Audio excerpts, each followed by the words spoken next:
pertanyaan yang sering muncul gini Bang, emang boleh suaminya lagi sakit terus digugat cerai sama istrinya? Boleh nggak Bang? Boleh nggak gitu kan? Pertanyaannya itu paling gitu kan. Kan pasti netizen bertanya itu ya boleh-boleh aja gitu kan. Paling yang ada adalah unsur non hukumnya Bang. Kalau itu beda lagi. Misalkan tega banget sih lu gitu kan, tega banget jadi istri gitu kan, misalkan gitu. Nah ini ada yang menarik juga Bang, kalau tidak salah di SEMA itu disebutkan bahwa terkait dengan harta bersama ya. Kalau itu terkait dengan harta tidak bergerak rumah lah katakanlah. Dan itu satu-satunya. Sementara ada anak ya Bang, 2 itu. Itu kalau tidak salah ada ketentuannya Bang? Ada ketentuannya di mana kalau tidak salah juga itu kalau sampai anak dewasa ya baru nanti itu ada pelaksanaan atas putusannya.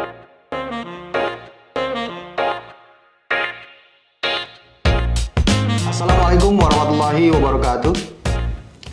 Kembali lagi di YouTube channel Halo Pengacara. Apa kabarnya sahabat Halo Pengacara? Semoga baik-baik saja ya. Dan pada kesempatan kali ini kembali Halo Pengacara akan memberikan informasi dan juga ulasan hukum terkait dengan isu-isu yang sedang viral di masyarakat yang menjadi perhatian dan perbincangan hangat baik di media massa maupun di media sosial. Dan pada kesempatan kali ini bersama Bang Nasrullah Nasution kita akan memberikan ulasan terkait dengan dugaan gugatan cerai ya yang diajukan oleh Adila Jelita, istri dari artis Indra Bekti gitu ya. Kenapa kita bilang dugaan? Karena katanya baru dimasukkan ya di hari Senin, tapi kita cek di sistem penelusuran informasi perkara itu belum muncul gitu ya.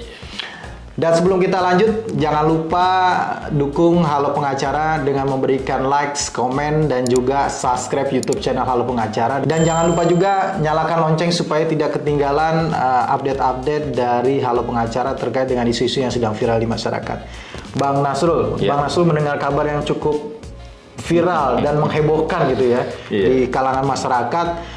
Artis yang selama ini kita lihat baik-baik saja, kita lihat rukun-rukun aja, ternyata menggemparkan jagat medsos nih dengan adanya gugatan cerai Bang yang katanya diajukan oleh istrinya Adila Jelita yang disampaikan oleh kuasa hukumnya gitu ya melalui konferensi pers.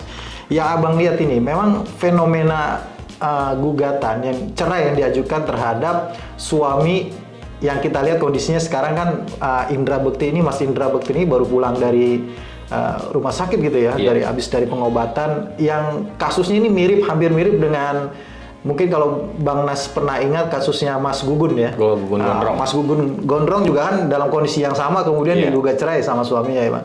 Yang Abang lihat nih Bang berdasarkan konferensi pers pernyataan dari kuasa hukumnya Mbak Adila ini, apa sih sebenarnya persoalan ini? Apakah ini persoalan yang memang sudah lama terjadi yang disimpan kemudian baru muncul sekarang, atau memang ini gara-gara atau orang masyarakat menerka-nerka ini persoalan karena pasca sakitnya Mas Indra?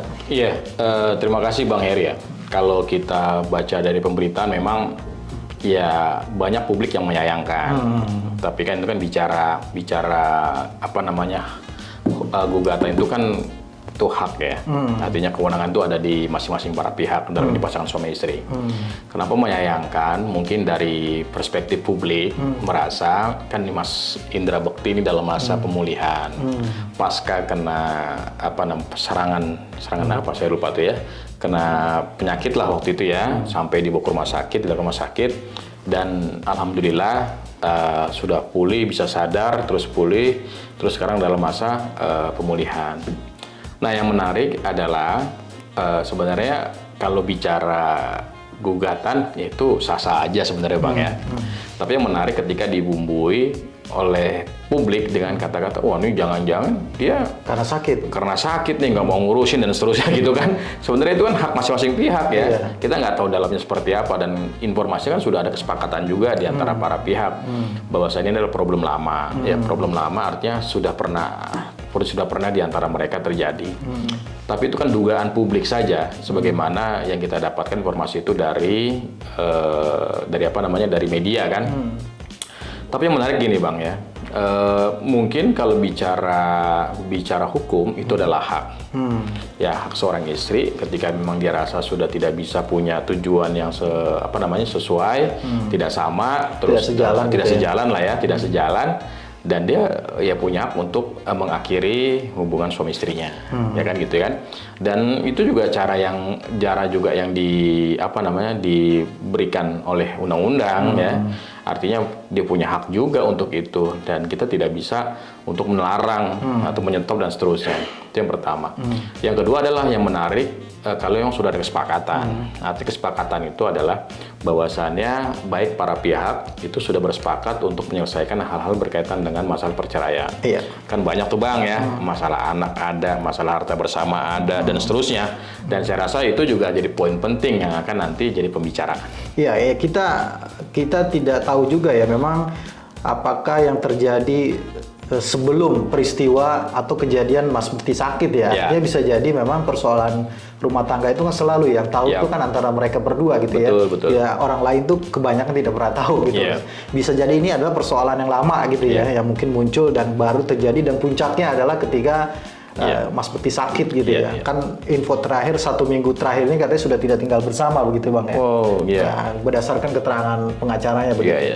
Nah tadi kembali Bang, bahwa Abang mengatakan berdasarkan keterangan pengacaranya itu hal-hal terkait sudah diselesaikan atau disepakati di luar pengadilan.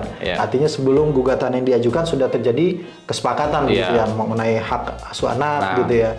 Juga terkait dengan masalah hal-hal yang akibat perceraian. Nah, pertanyaannya Bang, terkait dengan harta bersama nih, ini kan selalu yang menjadi isu hukum yang hangat gitu ya dalam setiap perceraian itu adalah terkait dengan bagaimana menyelesaikan harta bersama begitu kan. Nah, dalam kasus ini bagaimana Bang? Kita tinggal nunggu nih konfirmasi nih, apakah di antara mereka juga ada perjanjian kawin atau tidak. Nah, itu juga ya. Kali ya kalau ada perjanjian kawin sekali lagi ya, itu sudah jelas berarti ya. Harta yang diperoleh selama pernikahan itu yang terdaftar atas masing-masing pihak itu menjadi haknya masing-masing. Iya, tinggal kita tunggu nih pemberitaannya. Oh, mereka nggak ada harta bersama karena mereka ada perjanjian kawin, atau mungkin mereka ada harta bersama tapi sudah dibagi. Nah, kan gitu ya. Sudah disepakati gitu disepakati ya. Kalau anak, kalau nggak salah saya baca di media itu anak disepakati dua-duanya itu ada di ibunya. Gitu Bang. Kalau nggak salah masalah nafkah juga untuk anak juga akan terus diberikan dalam jumlah yang sama, tidak berubah begitu ya. Cuma memang yang belum disampaikan itu terkait masalah harta bersama gitu. Nah, harta bersama ini kan memang seyogianya dalam yang terbaik itu sebenarnya diselesaikan melalui mekanisme di luar pengadilan gitu ya Bang. Kesepakatan. Itu yang paling sering kita sarankan begitu ya, bahwa penyelesaian harta bersama paling baik itu adalah disepakati di luar. Nah, kalau memang secara undang-undang itu kan porsinya setengah-setengah gitu ya Bang ya. Tapi kalau di perkara yang sudah disepakati di luar pengadilan itu boleh ya Bang ya? Boleh Bang. Jadi di luar dari mengecualikan ketentuan itu ya? Pengecualian itu semua juga boleh memungkinkan itu, karena juga kan biasanya juga bicara harta bersama juga bicara nanti hutang piutang ya. Nah, yang ada mungkin timbul selama mereka selama pernikahan, bukan hanya terkait dengan kasusnya Mas Indra dengan istrinya, tapi juga dengan semua pasangan pastinya akan bicara itu ketika dia proses perceraian. Pasti akan ada hitung-hitungan kayak dulu pernah kita misalkan nih rumah. Ini rumah tinggal kalau nggak salah 6 bulan lagi. Berarti kan masih ada hutang tuh yang harus dicicil. Yaudah kita nggak usah cicil misalkan. Kita jual sama siapa, nanti kita lunasi dan sisa pembagiannya tinggal dibagi. Ya apakah 75-25 atau 60-40, itu terserah masing-masing. Artinya harta itu dibagi ya hutang dibagi juga gitu. Karena dalam pernikahan itu kan bisa jadi juga nggak melulu terkait masalah aset gitu ya. Karena pasti ada hutang juga. Nah, ini juga terkait terkait dengan masalah pengobatan. Ini kan artinya Mas Bekti ini kan masih perlu ya untuk menjalani entah itu pengobatan berkala atau rawat jalan atau mungkin ada tindakan lain gitu. Ini gimana nih kalau terkait dengan mungkin biaya-biaya yang keluar, apakah itu bisa dimasukkan dalam kesepakatan, misalkan dalam kesepakatan bersama itu? Ya bisa jadi itu dimuat dalam kesepakatan tersebut, tapi tentunya ya biasanya sekelas daripada Indra Bekti pasti nggak kosong juga, dia pasti punya asuransi ya. Jadi punya asuransi juga. Oh, kalau tidak salah beliau itu duta ya. Dutanya BPJS ya. BPJS gitu kan. Artinya suka nggak suka mau nggak mau ya memang pengobatan itu harus dilakukan dan biayanya juga pastinya akan disiapkan gitu ya. Sumber-sumber dari mana ya dari aset mungkin yang mereka ada bisa jadi itu jadi landasan, tapi bisa jadi itu di cover oleh asuransi kan secara keseluruhan atau mungkin persentase saya juga belum paham. Nah ini ada yang menarik juga Bang, kalau tidak salah di SEMA itu disebutkan bahwa terkait dengan harta bersama ya, kalau itu terkait dengan harta tidak bergerak rumah lah katakanlah, dan itu satu-satunya, sementara ada anak ya Bang, dua itu kalau tidak salah ada ketentuannya Ada Bang? ketentuannya di mana kalau tidak salah juga itu kalau sampai anak dewasa ya baru nanti itu ada pelaksanaan atas putusannya, dijual atau tidak gitu ya? Dijual atau tidaknya gitu. Karena itu kalau tidak salah SEMA atau rumusan hukum itu memang untuk melindungi hak atas anak ya. Gitu jangan sampai tidak punya tempat tinggal sama sekali gitu ya. Betul Bang. Jadi yang menarik juga gini Bang, kalau kita bicara SEMA 1 itu tahun 2022 2023 ya. 2022 ya kalau tidak salah itu juga kan. Kalau dia terkait dengan nafkah, apakah ia sudah minimal kalau tidak salah berapa ya? 6 bulan ya? 6 bulan ya? 6 bulan, 12 bulan tidak 12 memberikan bulan nafkah. tidak berikan nafkah. Pertengkaran terus-menerus tuh 6 bulan. Terus 6 bulan. Pisah rumah 6 bulan. Pisah rumah 6 bulan. Artinya kalau bicara pisah rumah baru seminggu kan belum bisa jadi dasar. Belum memenuhi ya gitu belum ya. memenuhi gitu ya. Tapi bisa jadi ada alasan-alasan lain yang mungkin itu bisa mungkin jadi. Mungkin ya itu pertengkarannya itu. Pertengkarannya itu mungkin sudah terjadi jauh hari sebelum peristiwa mungkin ya, tapi kita lihat kayaknya baik-baik aja Bang ya. Bahkan itu dia, kita lihat luarnya, selalu lihat luarnya.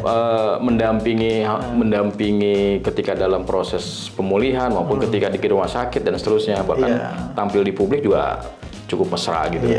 Iya, kita nggak ada yang tahu dalamnya Bang. Sekali lagi nggak ada yang tahu dalamnya rumah tangga orang gitu ya. Tapi kita bukan terkait ngurusin rumah tangga orang, bukan. Tapi ada isu hukumnya yang muncul dari gugatan yang diajukan oleh. Ya, paling pertanyaan yang sering muncul gini Bang, emang boleh suaminya lagi sakit terus digugat cerai sama istrinya? Boleh nggak Bang? Boleh nggak gitu kan? Pertanyaannya itu paling gitu kan. Bukan pasti netizen bertanya itu ya boleh-boleh aja gitu kan. Paling yang ada adalah unsur non hukumnya Bang. Kalau itu beda lagi. Misalkan tega banget sih lu gitu kan, tega banget jadi istri gitu kan, misalkan gitu. Ini kan pertanyaan-pertanyaan yang non hukum. Iya, kalau pertanyaan non hukum itu kan bacanya hati ya. Beda ya. Kalau kita kan bicara regulasi. Gitu ya.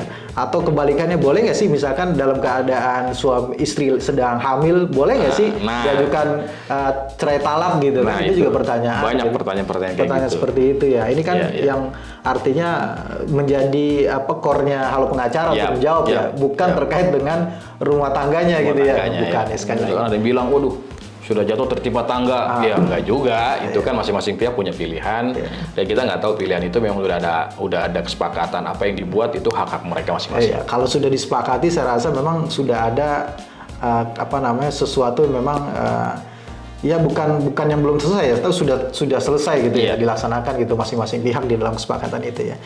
Tinggal proses administrasi aja gitu kan ya, di pengadilan agama. Ya, baik Bang, makasih atas waktunya telah memberikan ulasan pada kesempatan kali ini, dan terima kasih juga kepada sahabat Halo Pengacara yang sudah menyaksikan episode kali ini sampai dengan selesai.